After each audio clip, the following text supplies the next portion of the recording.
In the spring of 1944, a bass fisherman on Kentucky Lake pulled his boat into a limestone cove that wasn't supposed to be there. He was chasing shade, looking for the cooler water where the big smallmouth like to hold in the heat of the afternoon. What he found instead was a crack in the bluff, a low mouth of stone half hidden behind a curtain of hanging roots, and when he climbed inside with a kerosene lantern, the walls did not look like any cave he had ever seen. They were smooth, they were fitted, and they were the colour of a brand new penny. 3 weeks later, the United States Army Corps of Engineers arrived with trucks, a generator, and a load of concrete. By the end of the month that cove was gone, sealed, poured over, erased from every map that mattered. The fisherman was told, politely and firmly, that he had never been there, that he had seen nothing, and that he would be wise to keep it that way. For 80 years, that is exactly what he did. I have to pause here for a second, because what I just described, that is one case from a much larger pattern. There are 35 documented cases in a document I put together. Different cities, different decades, different types of evidence. Every single one follows the same sequence: discovered, documented, acquired, disappeared. I could not fit all of it into a video. It's in the pinned comment below. Find it before we continue. He did. But before he died, he talked. And the story he told does not fit anything you were taught about the history of this country. To understand the cove, you have to understand the water that hides it. Kentucky Lake is not a lake the way nature makes lakes. It is a wound. In the late 1930s, the Tennessee Valley Authority set out to tame the Tennessee River, and the centerpiece of that plan was a wall of concrete near the little town of Gilbertsville. They called it Kentucky Dam. When the gates finally closed and the river backed up on itself, the water rose over a valley that people had lived in for a very long time. Farms went under, churches went under, whole communities packed what they could carry and stood on the high ground and watched the rest disappear beneath the surface. Cemeteries were dug up and moved, though not all of them, and the ones they missed are still down there in the dark, headstones and all. Now here is the part the brochures leave out. When you flood a river valley, you do not just cover the surface, you expose it first. A reservoir does not fill in a day. For months the shoreline creeps up the bluffs, and as it climbs, it opens things the old river had kept buried for centuries. Sinkholes, fissures, mouths of caves that had been choked with mud and brush since before anyone alive was keeping records. For one brief window in 1944, the rising water of Kentucky Lake acted like a slow tide, uncovering the bones of the land right before it swallowed them for good. The man who found the cove went by Elias Warren, though that may not have been the name written on his birth certificate, and the people who knew him best just called him Eli. He was a riverman, the kind who could read a current the way you read a page. He had grown up fishing the Tennessee before the dam, back when it was still a river, and when the water rose, he did what rivermen do. He adapted. He learned the new lake, its new depths and its new coves, and he learned them faster than anyone because he had known the ground underneath when it was still dry farmland. He remembered where the hills had been. He knew which of the new islands used to be somebody's back 40. On the afternoon this whole thing turns on, Eli was working a stretch of flooded bluff on the eastern shore. The sun was high and the fish had gone deep, so he was nosing his little wooden boat along the shade line, looking for a seam of cool water where they might be holding. That is when he saw it. A gap in the limestone that had not been there the season before, a dark slot maybe 4 feet high where the new waterline met the old stone. The roots of a toppled sycamore hung across the opening like a beaded curtain. Any other man might have drifted right past it. But Eli had spent his whole life being curious about holes in the ground, so he tied off, lit his lantern, and went in. The entrance was tight, a belly crawl for the first dozen feet, and it smelled of wet clay and something faintly metallic underneath, like the taste of a nail on your tongue. Then the passage opened up. Eli said he could stand, and then that he could raise the lantern over his head and still not touch the ceiling. And when the light spread out across the chamber, he stopped breathing. The walls were not rock, or rather they had been rock once, but someone had covered them. Sheet upon sheet of copper, fitted so closely that he could barely find the seams, ran from the floor to somewhere above the reach of his light. The metal had that deep brown and green skin that copper grows when it sits in the damp for a long, long time, but where his lantern flame danced closest, the old shine bled through, warm and red and almost alive. This was not a vein of ore. Nobody mines copper into flat, fitted panels. This was built. Somebody had lined the inside of a mountain with worked metal, and then the whole world had gone and forgotten it was there. Eli was not an educated man by his own telling, but he was not a fool either, and he knew the difference between a natural cave and a made thing.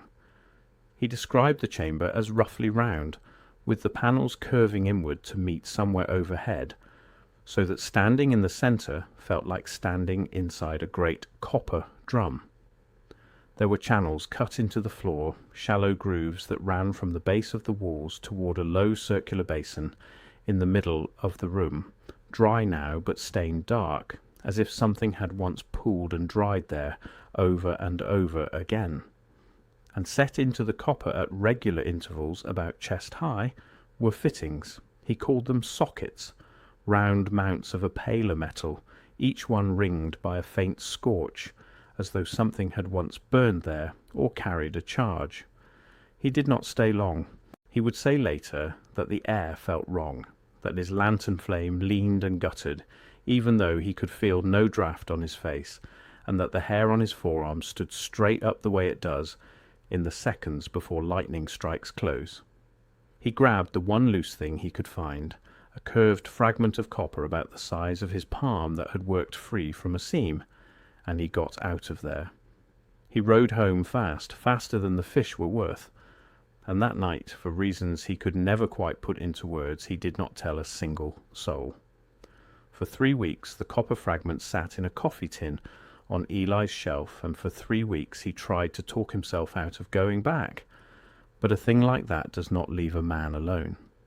He mentioned it finally to a cousin who worked a supply route for the dam project, just a passing word about a strange cave with metal walls. He figured it would go nowhere. He was wrong.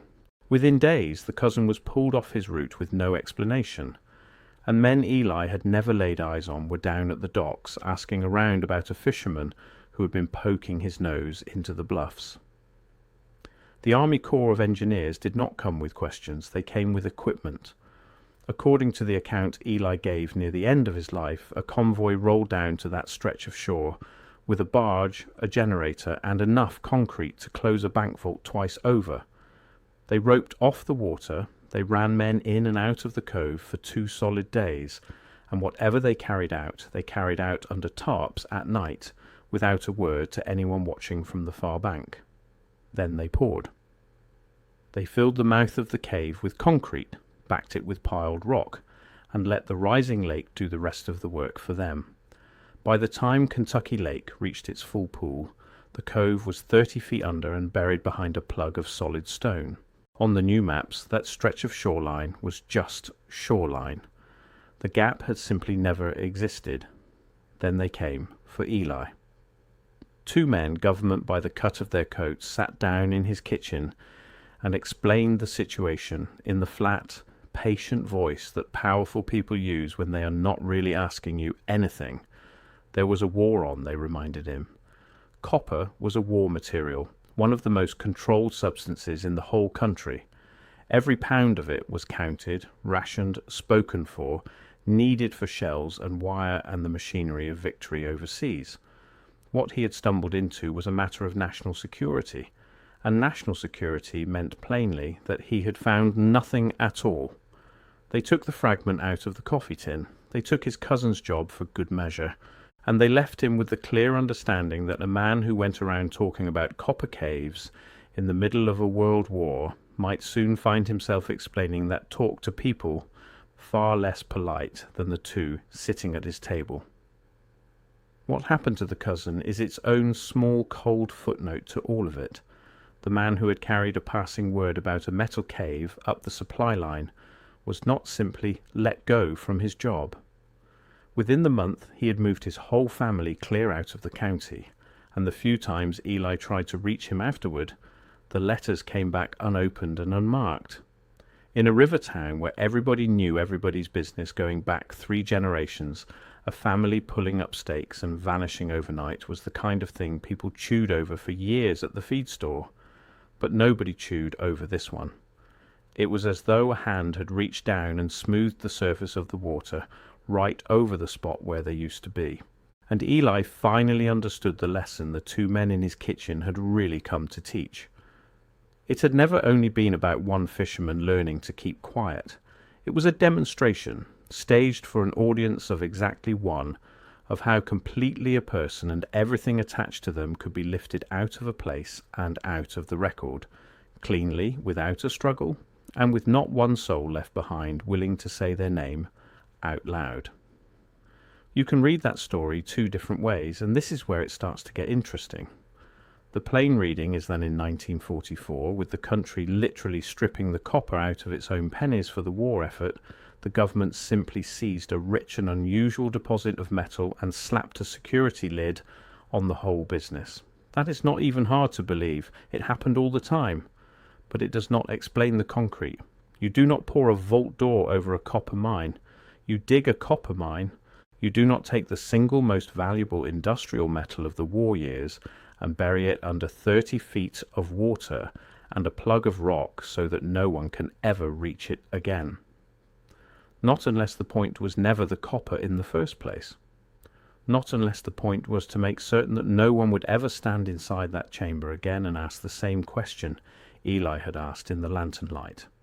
Who built this, and what on earth was it for? To even begin to answer that, you have to leave the comfortable version of history behind and step into a story that a great many people would very much rather you never heard. Because Eli's copper cave is not the only one of its kind. Once you start looking, the pattern shows up all over the eastern half of this continent, and if you keep looking, all over the world. Caves lined with worked metal, chambers cut with a geometry too clean for nature and too old for anyone we are permitted to name. Structures that appear in one generation's records and quietly vanish from the next. And running through the middle of every one of them like a wire through a wall is copper.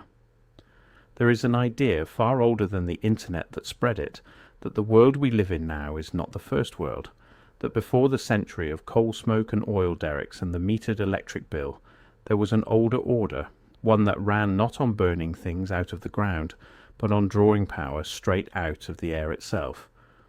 The people who hold this view point to the copper first. They point to the domes and the spires on the grand old buildings, the ones sheathed in metal and capped with points and finials and rods that look, if you are honest about it, an awful lot like the working end of an antenna. They point to the plain fact that copper is the finest common conductor we have ever found, that the earth beneath our feet carries a natural electrical charge, and that the sky above us holds a reservoir of raw energy so enormous that we still do not know how to safely tap it. And then they ask one simple question. What if somebody a very long time ago already had? And here is where the copper cave stops being an isolated curiosity and starts rhyming with the buildings above the ground. Look at the old photographs of the great exposition halls, the world's fairs that went up seemingly overnight in city after city around the turn of the last century, vast white palaces bristling with domes and towers and spires, and then came right back down again just as fast, demolished within a year or 2 of opening, as though they had only ever been meant to be temporary. We are told they were built of plaster and burlap throwaway stages built for a single season. Yet the same era's ordinary courthouses and train stations and libraries, raised in that exact same grand style, still stand 150 years later, sheathed in copper roofing gone soft and green, capped with metal points and rods that we now politely call decoration. The people who follow Eli's thread look at all that metal reaching up into the sky and see the same thing he saw down in his chamber. Not ornament, hardware. The visible ends of a system for drawing something down out of the open air, standing in plain sight on the main street of nearly every town in the country, hiding in the daylight as architecture, because almost no one ever stops to ask what a copper dome was actually 4.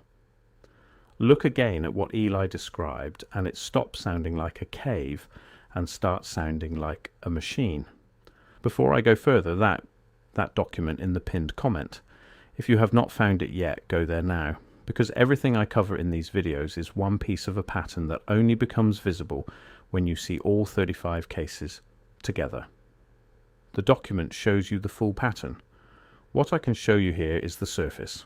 What is down there is everything underneath it. Pinned comment, now, then come back. A round chamber sheathed floor to ceiling in the best electrical conductor known to man. Channels in the floor guiding something toward a basin at the exact center. Metal sockets ringed with scorch marks spaced out along the walls like the terminals of a battery the size of a room. A flame that leaned sideways in windless air, and the hair standing up on a man's arms. Every last one of those details is exactly what you would expect to find if you were standing inside a device built to gather, hold, and move an electrical charge. Not a mine, not a tomb, a component.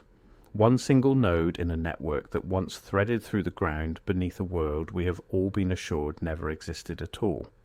If that sounds like a fairy tale, then hold this next fact in your other hand. We are only about a century and a half removed from a time when serious men, celebrated men, proposed exactly this out loud: wireless power, energy drawn from the ground and the atmosphere and broadcast free to anyone standing anywhere with a receiver to catch it. The dream got as far as real towers rising into the real sky before the money went cold and the projects were pulled down.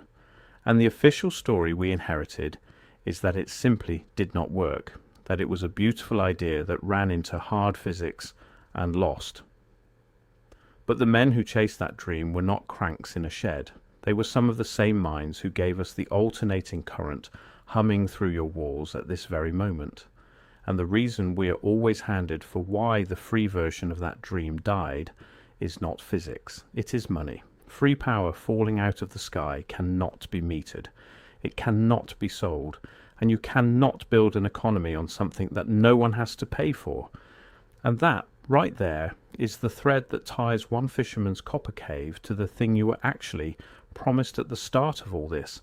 The economics of it. The part that turns a tall tale into something with teeth. Because every economy that has ever been built, from the first clay tablet of debt to the number on your phone screen this morning, rests on a single invisible decision that was made long before any of us were born. The decision about what gets to be scarce. Gold has value because there is not much of it. Oil has value because it is hard to reach and harder still to replace. Your electric bill exists because the power that lights your home has to be generated somewhere else by burning or spinning or splitting something, and then sold back to you by the unit. Scarcity is the foundation under all of it. Scarcity is the entire game. Take it away and the whole structure of prices and bills and rent and debt and ownership loses the floor it was standing on and drops straight through it. So imagine just for a moment that the old fisherman was right. That the copper in that drowned chamber was one surviving fragment of a world that ran on abundance instead of shortage. A world where power was pulled from the open air, where it cost nothing and belonged to no one, where a family did not rent its light and its heat by the month from a company that owned the only switch. Now put yourself on the other side of the table. Imagine you are the kind of institution that profits enormously and forever from the world staying the way it is. From scarcity, from meters and mines and the long dependable river of money that flows and flows whenever people are forced to buy the thing they cannot make for themselves. What would a copper cave be worth to a group like that? Not as metal, as evidence that the scarce world was a choice somebody made and not a law of nature we all have to live under. That is not the kind of thing you sell. That is the kind of thing you pour concrete over in the middle of a war, while the whole country is looking the other way. Here it helps to sit for a moment with copper itself, because copper is stranger than its reputation. We treat it as ordinary, as the humble metal in the wall socket and the old cent in the ashtray. But copper was money before most metals were, prized across the ancient world, hammered into the earliest coins, hoarded and traded and fought over. It is soft enough to work by hand and tough enough to last for thousands of years in the ground. It conducts electricity better than nearly anything else you can dig up cheaply. And in 1943, 1 year before Eli rode into that cove, this country needed copper so badly for the war that the mint stopped making the penny out of it altogether and struck the coins from steel instead, just for that one strange year. Think about the size of that decision. A nation changing the metal of its smallest coin, a coin in every pocket and every jar, because every scrap of copper was suddenly worth more in a shell casing than in your change. That was the world Eli lived in the day he found a whole room of the stuff hidden inside a hill. It is no wonder at all that men in dark coats came running. The only real question is why they buried it instead of hauling it away. This is the point where the people who carry Eli's story stop talking about one lost cave and start talking about a pattern, and then about a campaign. They will walk you back through the old accounts of strange chambers found and then quietly, permanently misplaced. They will point you to the great earthen mounds all through Kentucky and Tennessee and Ohio, the ones we are firmly told are simply piles of dirt raised by ancient hands, some of which were cracked open back in the 1800s and reported in print to hold worked metal and remains that did not match the approved story, before the digs were abruptly closed and the finds went missing somewhere on the long road to a museum that never seems to have logged them in. They will remind you that the flooding of the Tennessee Valley in the 1940s drowned hundreds of square miles of some of the oldest continuously inhabited land in North America under a whole chain of brand new reservoirs all within a handful of years, and that a lake is the most perfect seal ever devised by anyone. A lake hides everything, it drowns everything, and it does the job so gently, so reasonably, wrapped in the language of flood control and cheap electricity and progress that hardly anyone ever thinks to ask what exactly went under the water or why the maps were redrawn quite so fast. They call the whole thing a reset. The deliberate erasure of an older world and the working memory of how that world actually ran, cleared away so that a newer world, one built from the ground up on scarcity and debt and carefully controlled power, could rise in its place without any inconvenient competition from what came before. You do not have to swallow all of that. Most of it cannot be proven, and a fair share of it is surely just the human imagination, doing what it always does in the dark, filling the silence with shapes. But you asked for the revisionist history, and this is the true shape of it, not little green men, not magic, something a great deal more human than either. The quiet, patient management of what ordinary people are allowed to believe is even possible. Once, a good many years after the war had ended, Eli tried to do the sensible thing with what he carried. He drove 3 counties over to a small college and sat down across a desk from a professor of geology, and he laid the whole account out as plainly as he knew how. The fitted panels, the central basin, the sockets, the scorch marks, the leaning flame. The professor listened kindly to every word of it.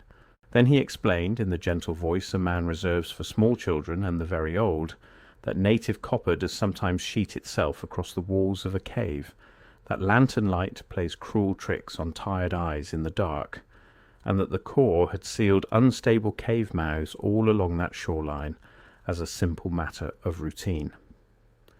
Eli thanked him for his time and drove the long way home. He never raised the subject with an educated man again. He had learned the second lesson, the quieter and the harder one. You do not even need to threaten a story to make it disappear. You only need enough reasonable people standing patiently in a row, each one willing to explain it away. And you should hear the other side too, because it is a strong one. A skeptic will tell you correctly that copper turns up in caves in perfectly natural forms, that mineral deposits can plate a wall in ways that fool the eye, that a frightened man in a flickering lantern will see fitted panels where there is only wet stone and shadow. A skeptic will point out that we have exactly one witness, an old fisherman with a good tongue for a story and 80 years to smooth it down, and not a single photograph, not one surviving fragment that has ever been laid on a laboratory bench and measured. A skeptic will say, The Army Corps poured concrete over dangerous, unstable cave mouths along that whole shoreline as a matter of routine safety, so that no child would ever swim in and drown, and that a man with a wild imagination simply built a cathedral out of an ordinary work order. All of that is fair. All of it might be the plain truth. The trouble is that every single one of those reasonable explanations depends on trusting the same records that the story says were edited in the first place. And that is the maddening trap at the centre of every hidden history. The evidence that would settle it is precisely the evidence that would have been removed. The story itself did not surface all at once. It came out sideways, the way these things usually do in pieces over years, long after the man at the centre of it had grown old on the same shoreline. Eli Warren kept his mouth shut for the rest of the war and for the long decades that came after it. He fished the lake until his hands were too stiff and knotted to hold a rod. He raised a family on that shore in plain sight of the water covering the thing he had seen, and he never once took another boat back into that cove, because there was no cove left to enter, only a smooth grey face of concrete going green under the waterline. But he never quite managed to let it go either. His grandchildren remember an old man who would sit out on the dock at dusk and who would say, when he had a drink or two in him and the mood was right, that the government still owed him a coffee tin. Near the very end, in a hospital bed with not a great deal left to lose, he told the whole thing to a grandson, start to finish, the cove and the crawl and the walls and the sockets and the scorch marks and the concrete and the two men at his kitchen table. The grandson wrote it all down on the back of a hospital menu, half believing it was the medicine talking. And then the old man reached under his pillow and produced the one thing he had never breathed a word about in 80 long years, a second fragment of copper. A curved sliver he had snapped off inside that chamber and slipped down into his boot before he ever rode for home. A spare he had hidden the very same night he hid the first one, because some deep and wordless instinct had told him that a man should always keep a second copy of the truth somewhere they cannot reach. That fragment, if the family is to be believed, still exists, passed quietly down the generations, wrapped in a scrap of oilcloth, kept in a drawer in a house near a lake in western Kentucky. A curl of old metal, green and crusted on the outside, warm red where a fingernail has scratched it, with a faint pattern of fine parallel lines worked into one face that nobody who has held it has ever been able to explain. It is either a piece of nothing at all, a scrap of scrap, the little seed around which a bored old fisherman grew a beautiful tall tale across a long life on the water. Or it is the last visible corner of a world that was taken away from all of us on purpose and buried under a man-made lake in the middle of a war, while every eye on the planet was pointed somewhere else. Here is what we can actually stand behind and call true. Kentucky Dam is real, and the lake rising behind it drowned a valley that people had called home for thousands of years before the concrete came. The Army Corps of Engineers really did build it, and the government really did hold copper in an iron grip all through the war, right down to the pennies in your grandfather's pocket. Caves in that limestone country really do open and close as the water rises and falls with the seasons, and things really do get lost down there in the flooded dark that no one ever finds again. Everything past that point rests on the word of one old man and a curl of green metal in a drawer that almost nobody has ever seen. Maybe that is all it ever was. A good story, the kind that grows slow and rich in the quiet of a long life spent on the water, polished a shade brighter every time it gets told across a kitchen table. But every now and then it is worth remembering that the map you carry around inside your head was drawn by somebody. That a person, or a room full of people, decided what belonged on that map and what could safely be left off of it. The valley under Kentucky Lake was on a map once, with its towns and its roads and its churches and its names. Now it is just a smooth patch of blue. And the only human being who ever swore there was a room of copper down there in the dark carried the memory of it all the way to his grave, holding a piece of it in his hand, still asking the exact question they poured the concrete over 80 years ago. Who built this? And what was it for?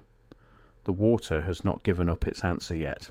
It is still down there, patient and enormous, holding the drowned valley the way it has held it since the year the whole world was busy with the war. And somewhere along that quiet shoreline, if the old man told it true, there is a plug of concrete with a copper room waiting behind it, 30 feet down in the cold and the silt, keeping its secret exactly the way it was always meant to. Quietly, completely, and just barely out of reach.